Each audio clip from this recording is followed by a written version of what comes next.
And welcome to the Box Score, sponsored by Blackwell Realty and the Josh Kirby team. It's week 11, which is the final regular season week, Murphy Fair.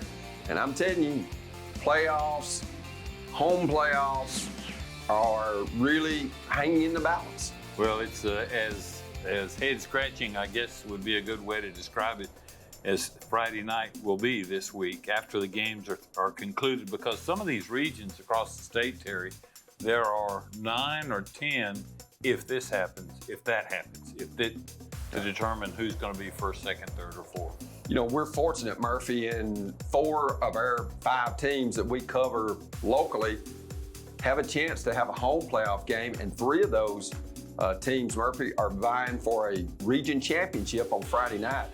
That's kudos to the area we're in, and I kind of took a trip through the state of Tennessee. No area geographically could I find more concentrated playoff teams that will be hosting a first round playoff game than where we're at and where DTC covers. And a goodly number of those teams are in what's known as the Upper Cumberland, which traditionally has not been known for football. They've been known for basketball, but a lot of programs have made a lot of improvement in their programs over the last 5 to 10 years. And there's going to be some great football games, and you don't have to travel a long way to find it. Well, we're fortunate and blessed to be in an area like this, Murphy, where, you know, it's not us that's made them better, but those coaches, those players, the dedication of that community, the administrations, they are to be applauded for their teams being the position they are. And to have great programs, yeah, you've got to have great football players, but you got to have great coaches, and you got to have great administrative support, and you also have to have great community support. And all of the 5 teams that we cover are loaded with those items. I'll agree. Let's go ahead and look at our Huff and Puff Trucking Game of the Week, which was Good Pasture at DeKalb County. And Good Pasture, Murphy, with a win there. We were thinking that DeKalb probably had the upper hand there, but Good Pasture comes in and does a good job, gets the win. You know, yardage-wise, DeKalb had more, yards, but, you got to give the Cougars credit for a 21-13 win over the Tigers.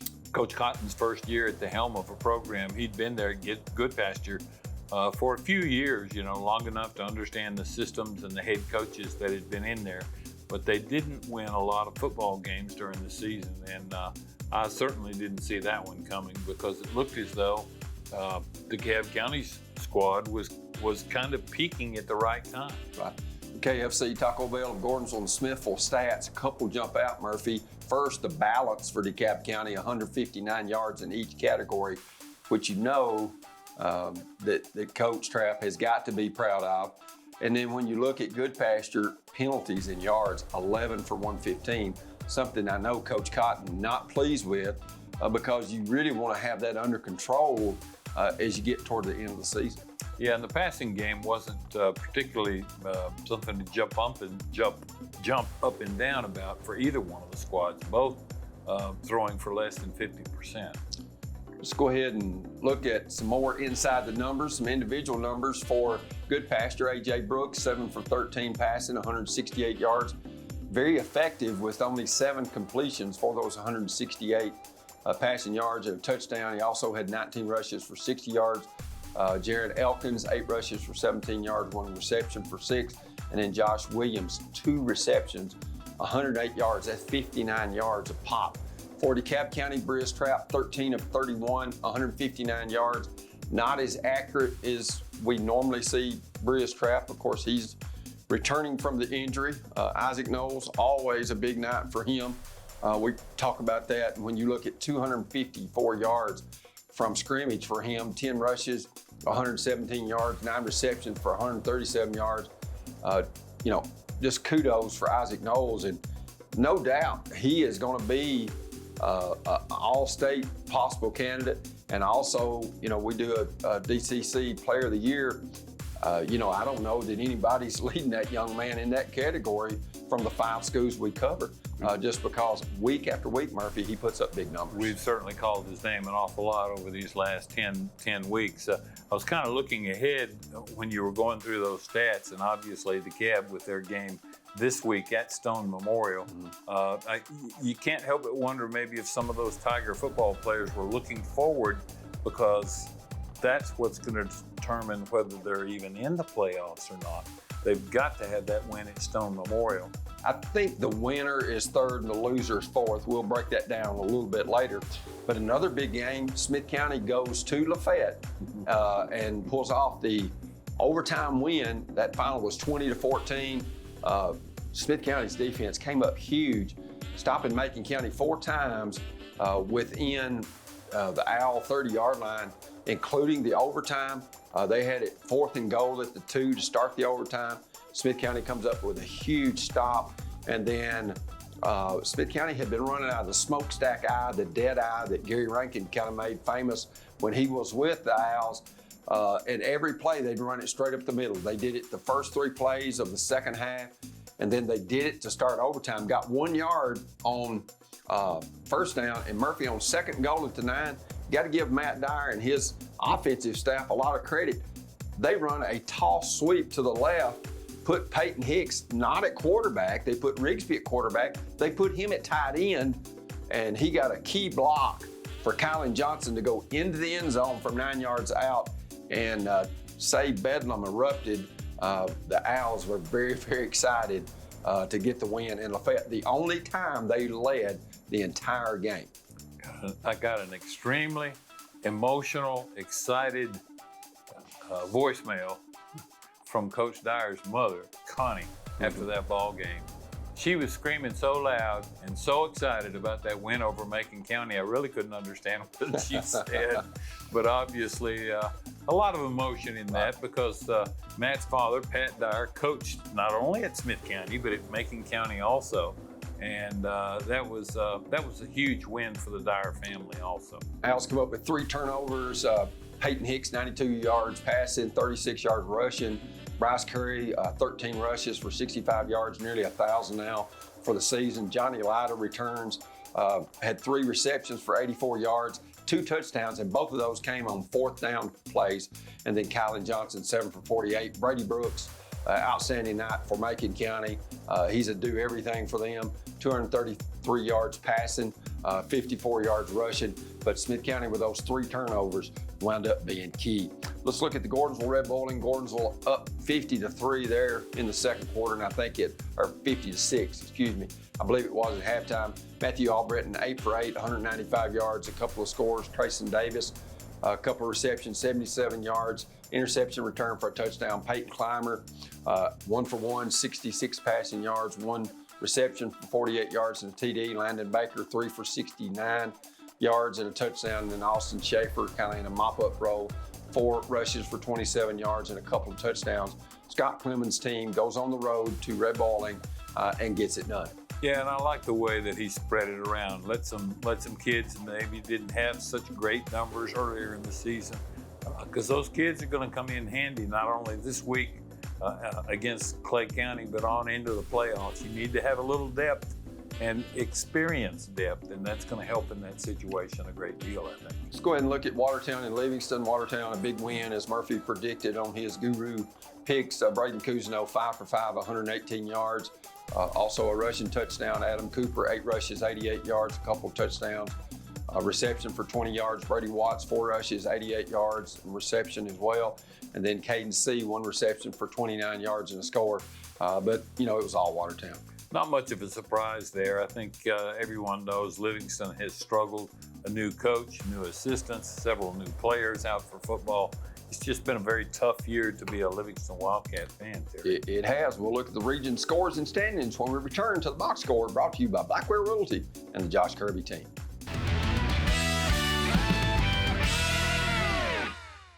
There's no shortage of real estate companies out there, but there's only one Blackwell Realty and Auction. The Kirby team with Blackwell Realty and Auction has the knowledge and the experience necessary to help you. They understand that real estate sales happen because of the hours of work they put into every sale, whether representing you as the buyer, the seller, or both. Get started today the Kirby way. The Kirby team with Blackwell Realty and Auction. Call them today or visit blackwellrealtyandauction.com.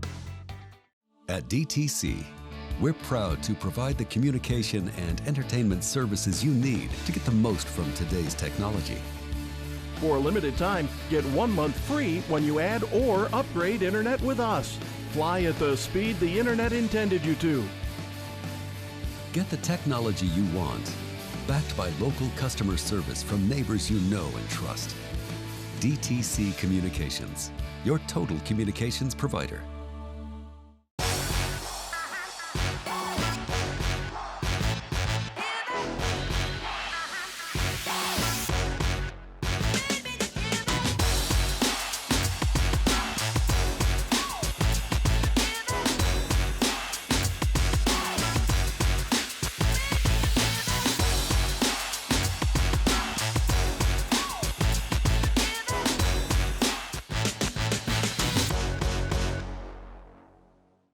Nearstar Middle Tennessee Mines in Gordonsville is hiring. We have open positions for master maintenance technicians, maintenance trainer, electricians, miners, mill operators, mill technicians, warehouse attendant, business analyst, mine supervisor, and other amazing opportunities. We offer competitive wages, excellent benefits, PTO, holiday pay, exceptional 401k, and much more. Make the most of your future and your career. Join the excellent team at Nearstar Middle Tennessee Mines in Gordonsville. Powell & Meadows Insurance, in business since 1894, provides knowledgeable and personal service to our clients. One call puts you in touch with a local agent who will help you shop from a variety of top companies. At Powell & Meadows Insurance Agency, we work for you. Call today or visit us online anytime. We are here to help you. Let us show you what customer service is all about. Give us a call today.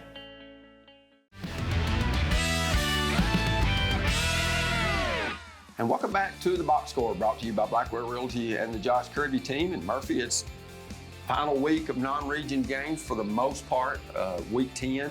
I think that's a good measuring stick because a lot of times teams are stepping up in classifications and playing that or playing rivals that always excite us when those two teams get together. With this being the end of the regular season, it's kind of like an individual game unto itself. The first two quarters, both coaches are just kind of playing chess, if you will, jockeying for position kind of thing. And that's kind of the way the season is. You know, obviously you're going to play a little bit harder on the non-region games because certainly you want to position yourself to where first you can play at home the first week, hopefully the second week, and if you're lucky enough, maybe at home the third week as well. And you know, Gordonsville's a prime example of that, playing Clay County the way they are this coming week. You really want to finish in first place in that region. Definitely do. Let's go ahead and look at the Region 4 1A Sonic scores. That's brought to you by Sonic and Carthage. Clay County, a big win over York, 40-0. And Murphy, that margin a little larger than what I thought it would be. York hasn't been quite the team I was expecting out of them this year. The fact that they dropped to 2A, I thought they might dominate because York has kind of been a thorn in Smith County's side so many times over the years, especially when you have to make that long 90-minute ride to Jamestown, but not quite the team, not quite the players that we remember seeing 10, 15 years ago in Jamestown. Region 4 2A, taking a look at those scores. White House, a big win over Westmoreland, 35-28. East Robinson, a win over Forest, 21-17. And West Creek over Whites Creek. And I guess what jumps out to me, another close loss for Westmoreland. But that lets me know maybe Smith County can play with White House. White House probably going to win that region. You would think that they're in, which is Region 6 3A is the one that they reside in. Smith County beats Westmoreland 18-0 back earlier in the year. And I realize it's hard to compare scores, but still, Murphy, when you look at that, I think that gives the Owls hope. Well, I think so. And White House is playing their biggest rival, White House Heritage, this week, and there's so much emotion, so much mental that goes into that ball game, so much heart. You know, it'd be real easy to back off of that a little bit, you know, the following week in the playoffs. Looking at Charleston County and Watertown, both had a bye going into this week's game. That's a game we've circled all year, Murphy. It is, and I was telling you during the break, I was looking at regional standings, and you look at the region that they pair up with for the first 3 rounds of the playoffs, there's 2 teams over there that haven't lost a game, Meigs County and Marion County. Both of those teams have got a lot of tradition. Marion's goes a little farther back, but obviously Jeremy Pruitt, the former UT coach, maybe his dad's a little better coach than he is. He's done a great job down there in Jasper at Marion County.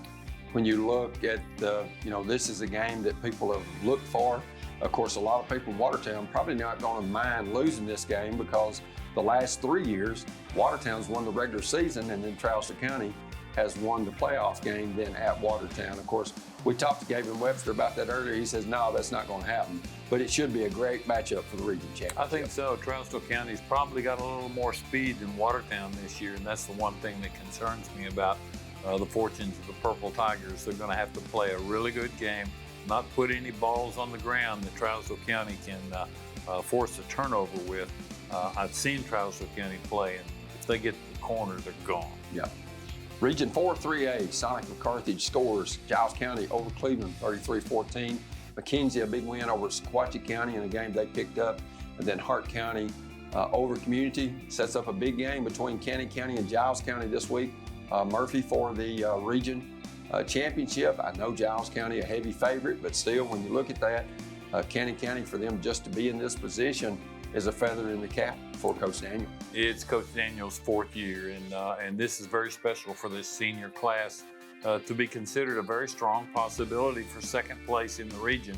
Giles County, though, obviously the real deal. Cleveland is I believe, 6A school, and for them to get beat that badly by 3A Giles County lets me know that the Bobcats are loaded with athleticism and speed. The Cannon County Lions are going to have to play their best game of the season. Region 5 3A, Sonic McCarthage scores. That's a little weary if you're an Owl fan. Riverdale just beats East Nashville 20-7. That's who the Owls have got this week for the region championship. And then you've got Cumberland County in a close game over Jackson County 20-16. Davidson Academy over Stratford 43-7. And then Clarksville a big win over Maplewood. It's been a lot tougher year for Maplewood than I ever expected, but Arcente Broom is gone from there now and is doing a great job at Nashville Overton. A pretty good program there in Nashville, but I agree with you that Riverdale only beating East Nashville a couple of scores. But the Owls have still got a great shot, I think. I really like what Coach Dyer does in preparing his kids for whoever they're playing. Looking at the standings, the winner of the Smith County and East Nashville game is first, the loser is second. Then you've got Jackson County and Stratford playing for that 3rd spot. Murphy, which is big. I mean, anytime you can get a win, make the playoffs, get a 3rd spot, hopefully you get an easier squad to play in that first round of playoffs. Absolutely. It's a pretty good year for that particular region, 5 3A. A lot more competitive than I thought it was going to be back in August. Looking at Region 4 4A, you got Upman over Walker Valley. Big win for them. Walker Valley's kind of fell off the map since beating Smith County. They've lost like 4 of their last 5 or 5 of their last 6.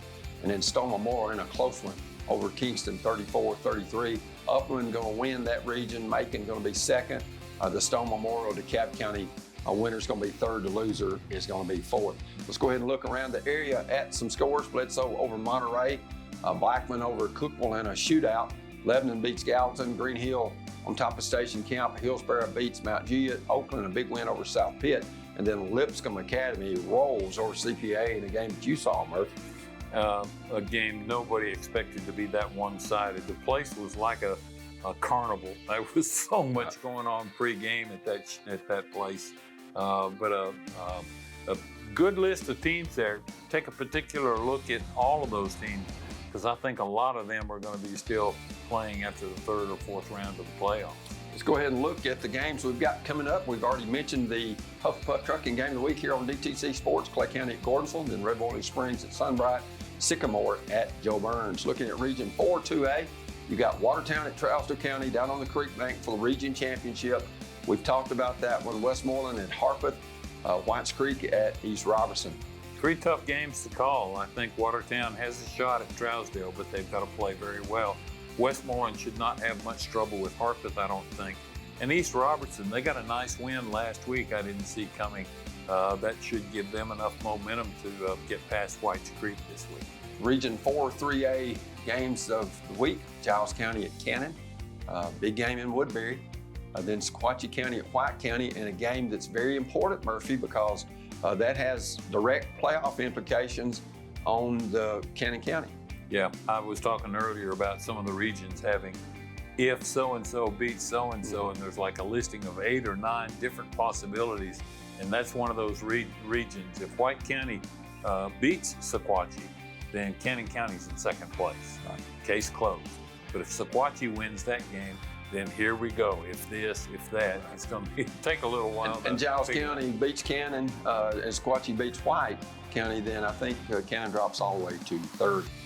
Looking at the Region 5 3A game, Smith County is traveling to pretty close to Nissan Stadium, playing East Nashville, then Stratford at Jackson County, and Cane Ridge at Maplewood, which will be on Thursday. But Murphy, I don't know that you could set it up any better, because you've got the battle for the region championship and the region third place in the final week. You know, that Smith County East Nashville game could almost be called the Battle of the Cumberland River, because it's not far from East Nashville High School to the Cumberland in Nashville. And that's the same way in Carthage. Of course, now let's look at the Region 4 4A schedule coming up. Livingston at Upperman, Macon County at Cumberland County, DeKalb County at Stone Memorial. Of course, Macon County, I think, has clinched a home playoff game. Cumberland County is actually, I think, out, but that DeKalb County Stone Memorial, an awful big ball game that we talked about. Yeah, without a doubt, and I probably misspoke. I think DeKalb County's in the playoffs regardless. That game does determine third and fourth place, though. Okay, we'll have an interview with head coach Scott Clemons of the Gordonsville Tigers when we return to the Box Score, brought to you by Blackwell Realty and the Kirby team.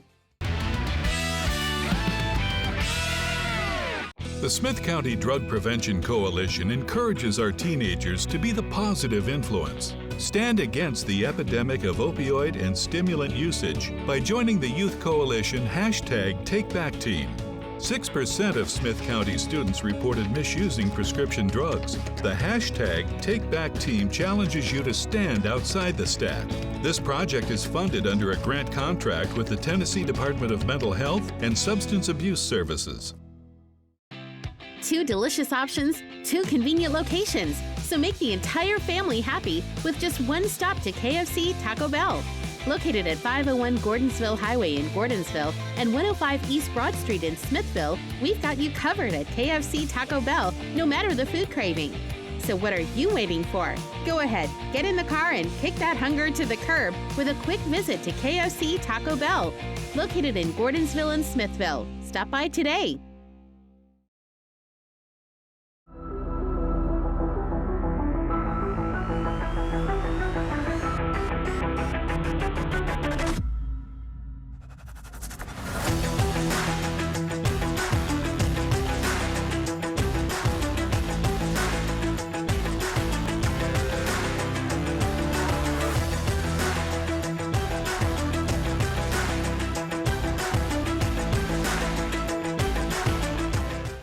Nearstar Middle Tennessee Mines in Gordonsville is hiring. We have open positions for master maintenance technicians, maintenance trainer, electricians, miners, mill operators, mill technicians, warehouse attendant, business analyst, mine supervisor, and other amazing opportunities. We offer competitive wages, excellent benefits, PTO, holiday pay, exceptional 401k, and much more. Make the most of your future and your career. Join the excellent team at Nearstar Middle Tennessee Mines in Gordonsville.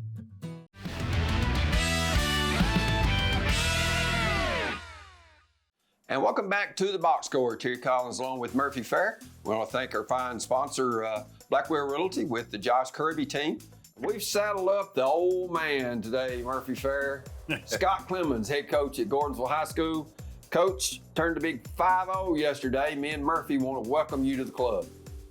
Well, I guess it's a good to be a part of. Yeah, we can kind of be charter members of that thing. Yeah, that's for sure.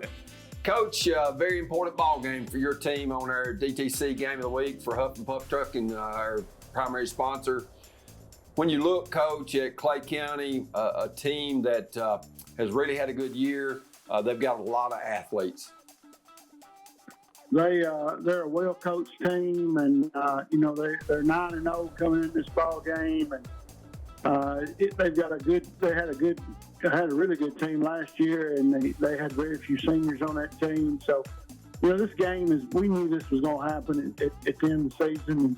When we redrew our region schedules, I was kind of glad it come out where it did at the end of the season, like it did in week 11. So, this group that they've got, they're a junior heavy team, and we're a junior heavy team. They compete against each other for a long time, and they've got a great group of athletes, and they're well coached, and it's going to be a heck of a ball game.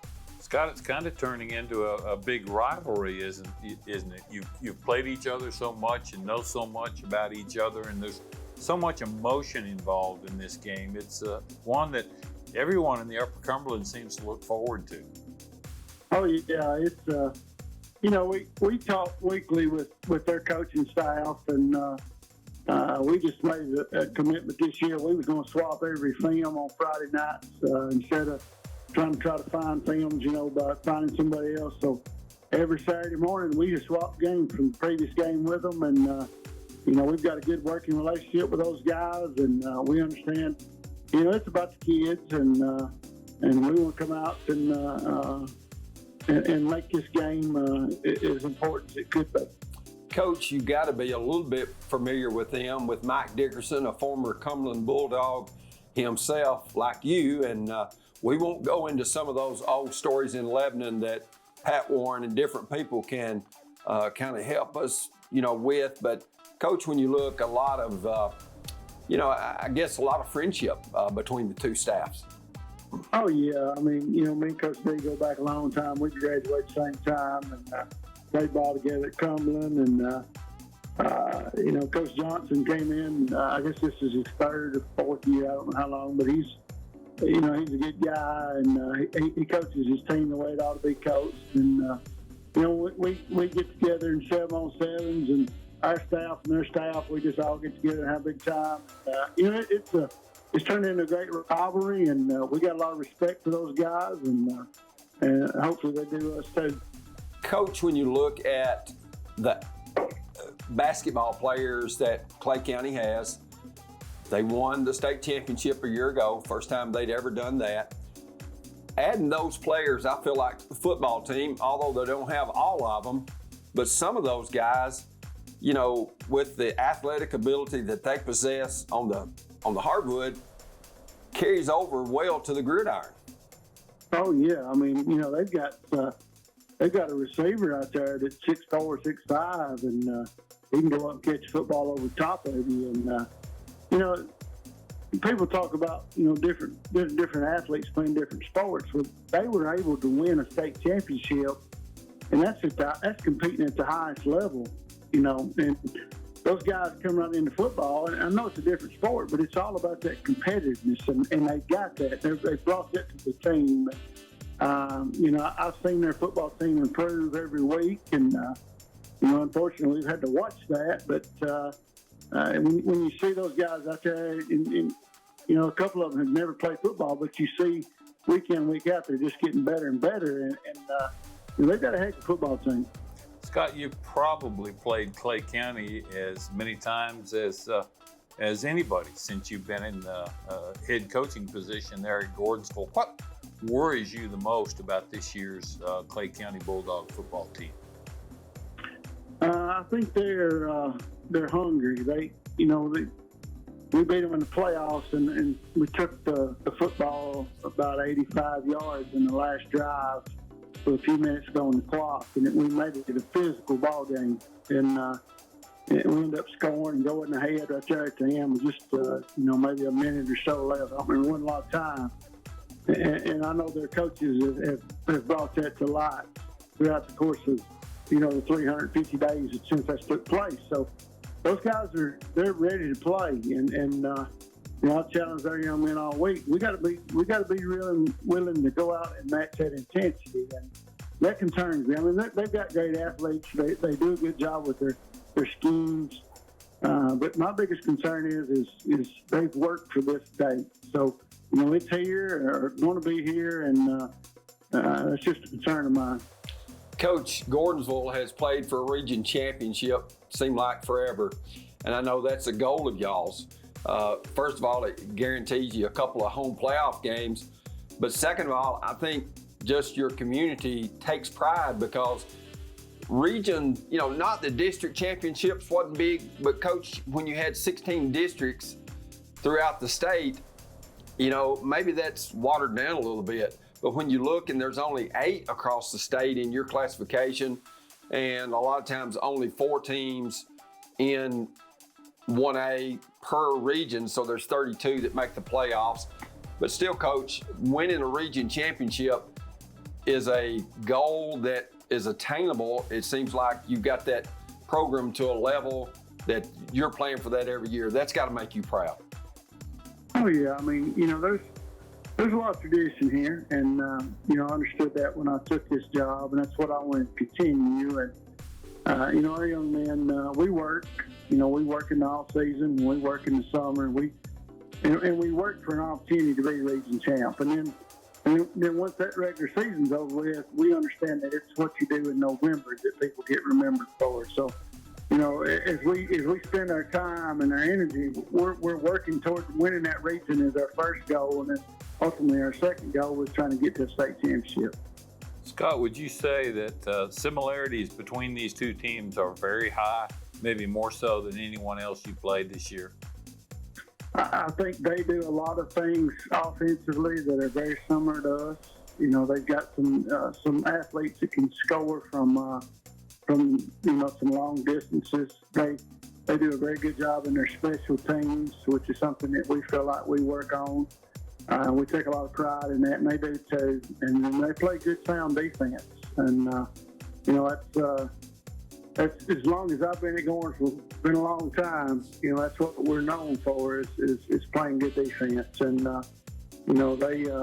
they do a good job with it. Coach Dickerson has got those guys coached up, and he's got a system that he believes in, and those kids have bought into it, and they do a really good job. I didn't realize it. I think they're like the second or third best defense in the state of Tennessee in single-A football. So they don't give up many points. And, it's going to be a tough task to score on them. It always is. And, you're right. There is a lot of similarities between our programs. And, that's what a good rivalry or a good competition is all about.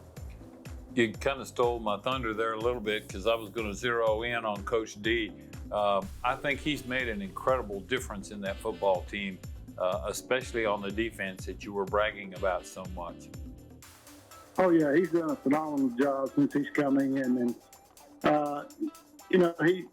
we were a couple weeks ago on our open date, we went up to watch him, and we went and sat on the Clay County side, and of course, everybody there was kind of everybody they knew we was from Gordonsville, and they was all giving us the evil eye. And got to talking to this woman here was sitting below me, and her son plays, and he was bragging on Coach D and what a good role model he was for her son, and how thankful they were to have him around. And he does a good job with his kids, and they're very sound in what they do, and they play with a lot of effort.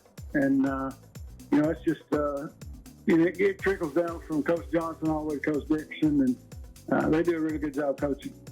Coach, when you look at the enormity of this game, of course, DTC is going to be there, but I expect there'll be a tremendous crowd Friday night at Turney Ford Field to view what could be a preview of a game that might come up in 2 or 3 weeks in the playoffs. Well, it's like we talked about last year when we got finished and said, we may see each other again. And sure enough, that opportunity came back up a couple of weeks later. So it very well could happen. I think they're one of the top teams on the eastern side of the state of Tennessee in single A. And, I feel like we're pretty competitive too. So maybe that could happen again, and it would be good if it could. And, Coach Johnson and I was laughing about it a couple of weeks ago. They got a second chance last year. You don't get many second chances, and they almost took it away from us. So it very well could happen. Well, Coach, best of luck to you and the Tigers on Friday night in our Huff and Puff Trucking Game of the Week on DTC Sports. I know that, y'all have got to be very eager, and I know your fans are awful eager for this game. Well, we've had a bye week, and then of course, we went to Red Bowling last week. So, it's a time of year where you got to get ready for playoffs, and I think our fans are ready to see a good football game, and I think everybody in our community is excited, and I know they are in Salina. So I think it's going to be a good crowd, a good atmosphere, and I'm hoping we can make it a good ball game. Scott, we're rooting for you, buddy. Have a good one this week. All right. Thank you. All right, we've been visiting with head coach Scott Clemons of the Gordonsville Tigers.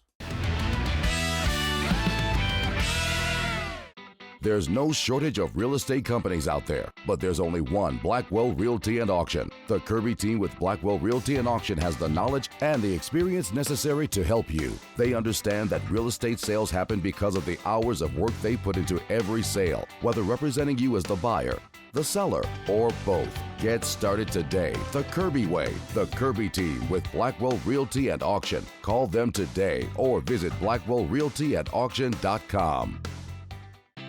2 delicious options, 2 convenient locations. So make the entire family happy with just one stop to KFC Taco Bell. Located at 501 Gordonsville Highway in Gordonsville and 105 East Broad Street in Smithville, we've got you covered at KFC Taco Bell, no matter the food craving. So what are you waiting for? Go ahead, get in the car and kick that hunger to the curb with a quick visit to KFC Taco Bell. Located in Gordonsville and Smithville. Stop by today. So, go check it out. Deterring crime. It's the first job of a home security system from DTC Security. For just $49.99, get a system with a touch keypad, 3 window or door sensors, motion detector, key fob, and standard installation. Let us help protect your home. So? A lot of nice stuff and an alarm. Don't delay. Call DTC Security now or visit us online. Powell & Meadows Insurance, in business since 1894, provides knowledgeable and personal service to our clients. One call puts you in touch with a local agent who will help you shop from a variety of top companies. At Powell & Meadows Insurance Agency, we work for you. Call today or visit us online anytime. We are here to help you. Let us show you what customer service is all about. Give us a call today. The Smith County Drug Prevention Coalition encourages our teenagers to be the positive influence. Stand against the epidemic of opioid and stimulant usage by joining the Youth Coalition #TakeBackTeam. 6% of Smith County students reported misusing prescription drugs. The #TakeBackTeam challenges you to stand outside the stack. This project is funded under a grant contract with the Tennessee Department of Mental Health and Substance Abuse Services.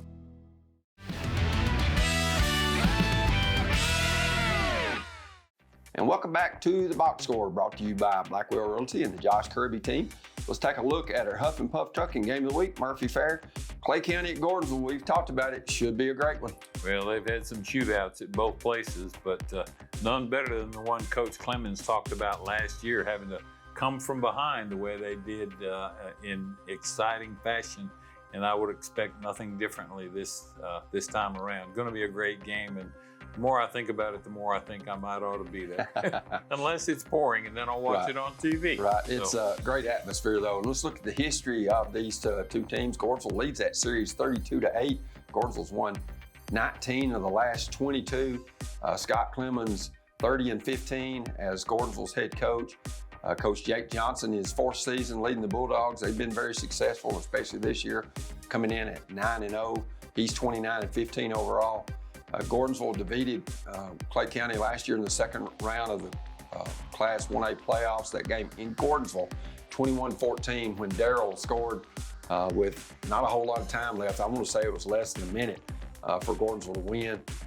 Murphy, number 2 Clay County against number 7 Gordonsville in 1A meeting on Friday night. Yeah, and I'll guarantee you most of the people that voted in that poll hadn't seen either one of them play. Right. But the one thing I wanted to comment about is Scott and Jake's overall record. You can't get much closer than that. 30-15, 29-15. That's pretty remarkable in its own right. Definitely is. Let's go ahead and look at the Gurus matchups. He's going to do some picking for us. Take it away, Murph. Watertown at Charleston County. Just doing a little looking down the list, trying to figure out the last great games of the regular season in 2021. I've got to go with Trousdale County in that first one. I just think they've got too much speed. I saw them play a few weeks ago, and they were awfully good. And as much as I hate to keep my percentage above 500, I'm going to have to pick Giles County in that second game. They've just, their scores have just impressed the heck out of me, and David O'Connor does such a great job with that program. Smith County at East Nashville. I know on paper East Nashville's the favorite, but I just can't help but pick Smith County. Matt Dyer does such a fine job in preparing his kids. He makes them believe they're going into that game to win, regardless of who they're playing. And I think the psyche part, getting in the heads of the players, makes the difference in that one. I'm going with Smith County. DeKalb should beat Stone Memorial, and I think Gordonsville beats Clay County. Ooh, there's some. You have to go out on the edge there, Murphy, because there's some close ball games that's hard to call. That's for sure. It'll be interesting to see how much the weather plays a part, because they're forecasting about a 70% chance of rain all across the mid-state. Let's look at some more picks that Murphy's going to help us with. Up in East Tennessee, a big ball game. That's Science Hill at Dobbins Bennett, and Murphy. That's just two schools that are tradition-rich in sports and athletics, and should be a good one. They've been playing for a long, long time, and it'll be interesting to see. I think Science Hill is undefeated in the league right now, but they've kind of dominated DB since Graham Clark's retirement about 3 or 4 years ago. That's why I've got to go with Science Hill in that one. Meigs and Marion may be the toughest one to call up there. Neither one of those teams have lost a ball game. They've both got great tradition. They've both got great coaches.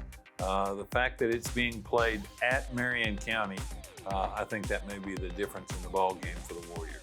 All right, York going to Rockwood. Rockwood got off to a terribly slow start this season. They were barely 500 at the midpoint of the season, but John Webb's got his Tiger football team playing awfully well, and I think Rockwood wins that one big.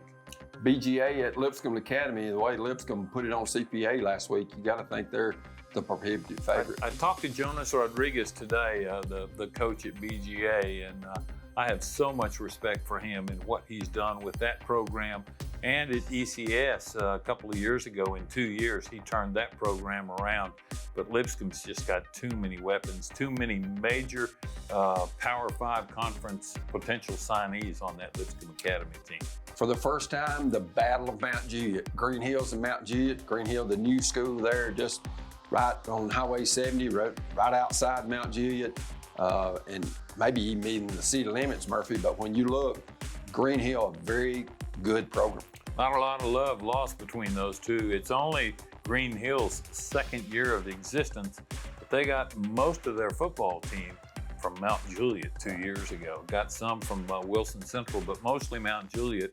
And Green Hill's got a chance to win that region, which is extremely tough.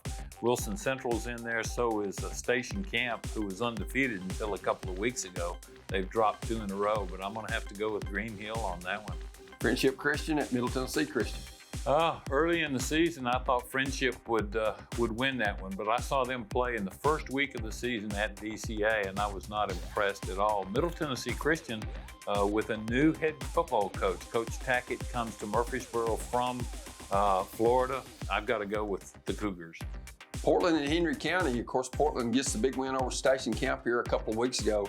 That should be a good one in Paris. I think so. The home-standing Patriots of Henry County are likely the winner there. Okay, we want to thank you for watching the box score this week.